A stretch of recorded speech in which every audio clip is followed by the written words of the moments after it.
Welcome back to the show. We got a great one lined up. The Ripple case is over. Somebody roll that beautiful intro.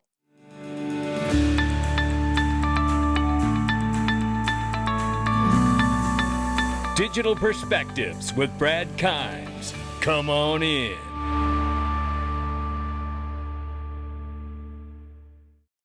Welcome back to the show. You can follow us on X, YouTube, and DigPerspectives.com for exclusive content. Right now, it's $3.41 trillion market cap for crypto. The market's off 1.4.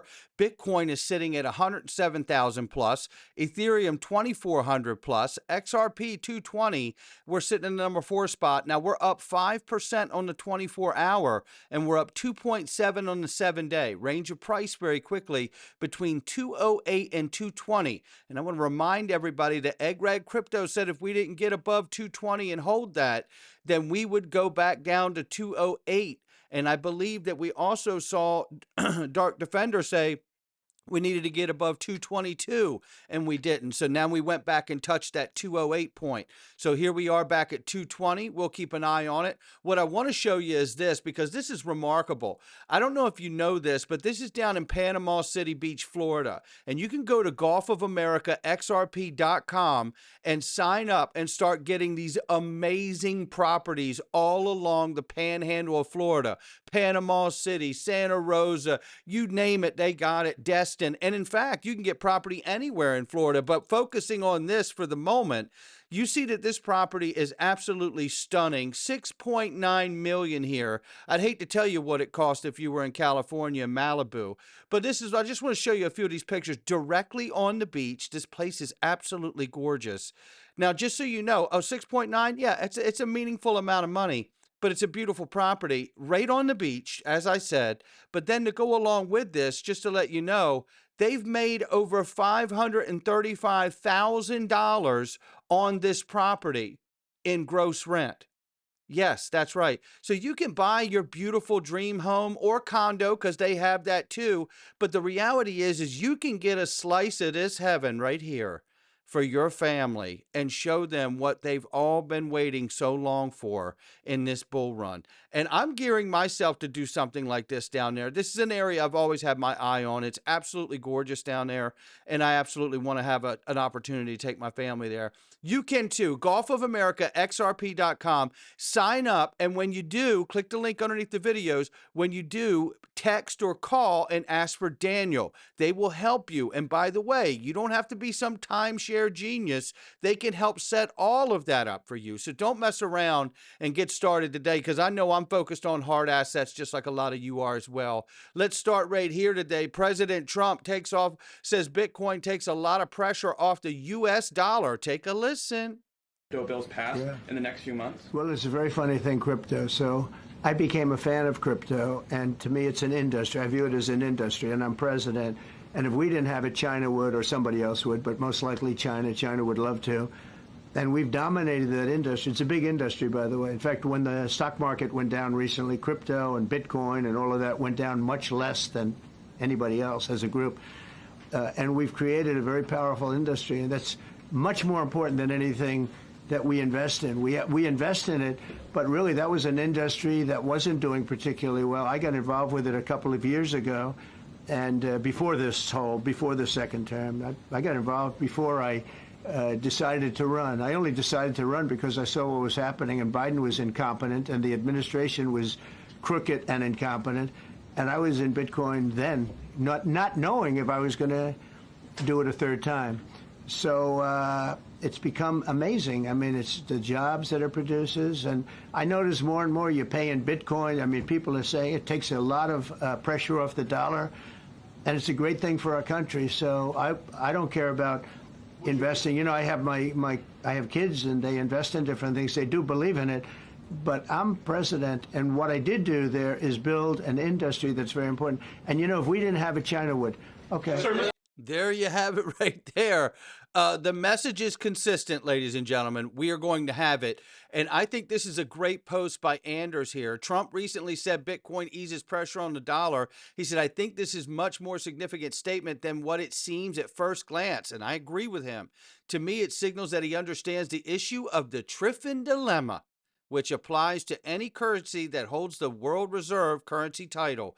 A world reserve currency becomes artificially strong by creating a huge amount of demand for the currency around the world, raises its conversion rate against other countries. A strong dollar leads to more imports and less exports, widening the trade deficit. Imports become cheaper and U.S. exports become more expensive for other countries.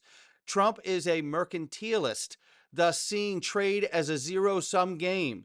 A cryptocurrency such as Bitcoin becoming widely used thus eases pressure on U.S. dollars. If investment flows into Bitcoin instead, U.S. dollar weakens against other currencies, correcting the trade deficit. That is an absolutely brilliant observation from Anders. St. Louis Federal Reserve has tweeted that a cryptocurrency replacing a world reserve currency would solve the Triffin Dilemma for currency. Personally, I think replacing it is a bit dramatic, rather believe in a compliment, and I agree with him. But we know that Trump wants the U.S.-made crypto to be dominant. Issue that is Bitcoin doesn't have that stamp. It's anonymous. Ethereum had an ICO in Switzerland. Vitalik is not also American. Funny enough, he planned to work at Ripple in San Francisco, but couldn't get the visa. All accurate. XRP is the largest U.S.-made crypto in the market, meaning the creators of XRP were all U.S. citizens, and 80% of the supply was gifted to a U.S. company, Ripple, who still holds a huge share, which is significant. Rest of the 20% supply was gifted to Jed, Larson, and Brito, all American. So you could say that in the beginning, 100% of the supply was U.S. owned, which from my understanding is unique amongst a crypto. We know Garlinghouse and Stu met with Trump. Critics may say it's just because they're campaign contributions, but I'll let others judge. Interestingly, when it came to the announcement of strategic reserve, XRP was mentioned first. People may say there's another coincidence. I'm not so sure. Trump later had to clarify the inclusion of Bitcoin and Ethereum, having a huge backlash from people in the crypto industry connected to the White House because Trump mentioning XRP shook them to their core. Oh, they really hated that. They really did too.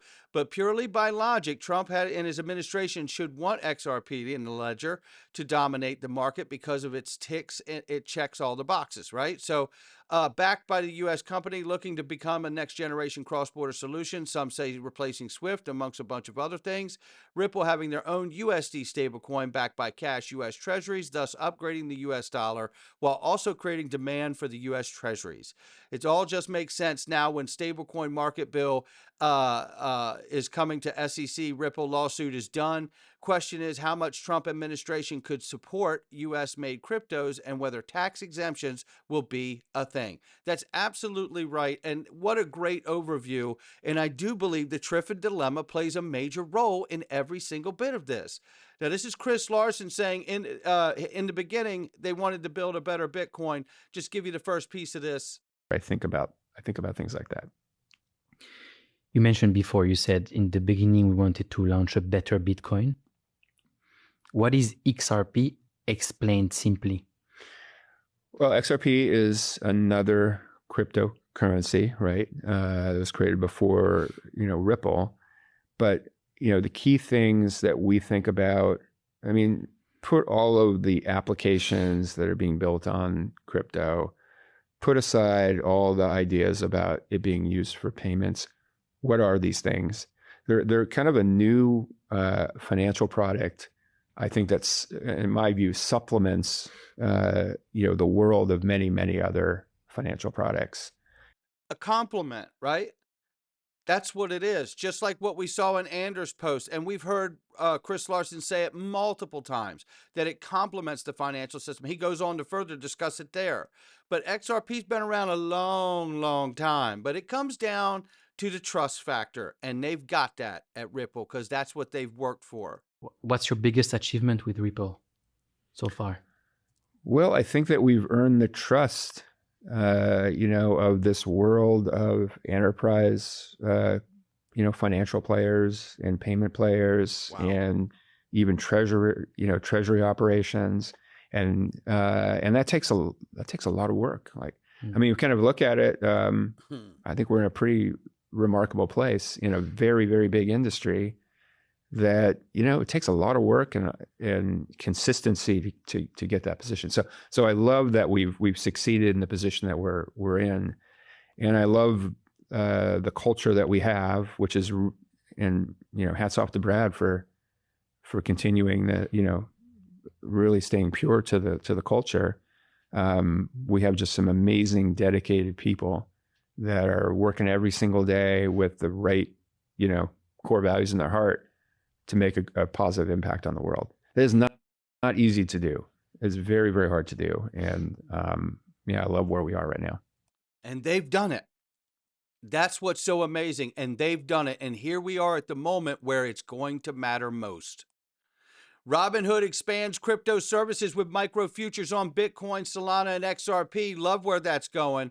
Reminding everybody about Ripple eyeing multiple acquisitions and Ethereum-like upgrades to the XRP ledger, ladies and gentlemen. We remind everybody of that with Wormholes News announcing a partnership with Ripple to do exactly that, bring multi-chain interoperability to the XRP ledger and EVM sidechain. So here we go, connecting everything.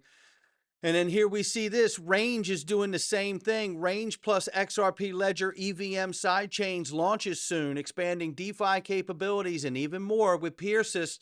Shout out to Peersys from Pirat. I tell you, shout out to these people working so hard. Excuse me. Soon, Ethereum will be a ghost town. That's where I've got this long and short, ladies and gentlemen. Now let's talk about what you're here for. The case is over. Yes, Judge Torres denied the indicative ruling to SEC and Ripple. And with that, everyone started speculating. And I want to just tell you right now, you should go watch the James Murphy interview that I just released this morning, because he said this on Friday? He said this on Friday morning before the judgment, before the news of the case being over came out. He predicted that the appeals would be dropped. That's what he predicted. And boy, I tell you what, is he super smart? Oh my gracious. But anyway, let's get to it. There was a survey that came out by Digital Assets Daily, and just Torres just gave them two options, which is end the case or appeal process, right? Brad Garlinghouse saw the poll, came in and said the 74% of you that clicked end the case were right, and the internet was broken in a second. Then Brad put out an actual post here, sharing and retweeting Stuart Alderoty's post with this: the ball is back in our court. The court gave us two options. We know that one, right? And he talked about the historic institutional sales, which I thought were very, very pivotal phrase there. Nonetheless, he says Ripple is dropping our cross appeal, and the SEC is expected to drop their appeal.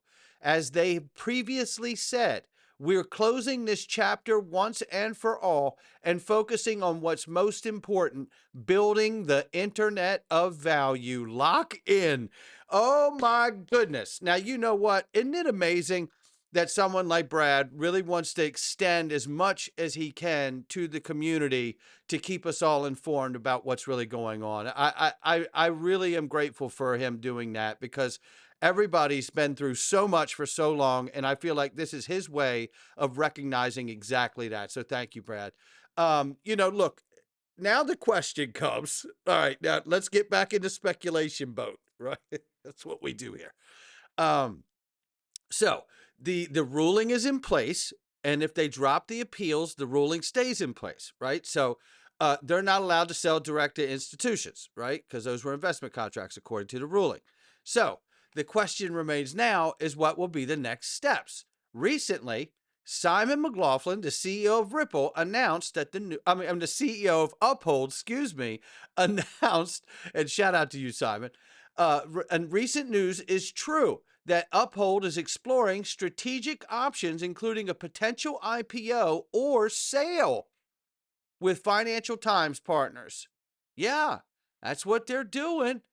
Now, understanding that now that Brad Garlinghouse told us that the SEC versus Ripple case will be dropped, understanding Ripple can't sell directly to institutions, and Uphold recently announced they're looking for a merger acquisition opportunities. Will Ripple buy Uphold? 72.2% of you said you're right and yes to that. And now we're waiting for Brad Garlinghouse to come in and say, for the 72.2% of you that said we're buying Uphold, yes, we're buying. That's the next thing we're waiting for here. So, look, we're speculating, obviously, but this is super fun and super exciting. And it would make a lot of sense, knowing that that ruling and judgment will stay in place, that they would now look to buy some exchanges so they can operate through them. And that would be amazing. And I think it would be a perfect fit. The way Upholds was behind XRP the entire time through the case, it would be very symbolic, and the synergy certainly there. So fingers and toes crossed, we see something cool like that go down. We'll see. Meanwhile, Eggrag Crypto told us time to bring your ass back to 220 and beyond. He told us about the 208, and we hit it, as I told you, and now we're back up to 220. So we'll keep an eye on it. Dark Defender said the same. And now he's saying this, time is up. XRP decided June is hot. And he said this back on June 9th here, and basically saying that, you know, it's on, right? That things are imminent, excuse me. And here he even put this out. I can't play it because it's got the music on it from the TV show or the movie, but Doc Brown, Back to the Future, XRP indications are all set, Marty. He said, you got to come back with me.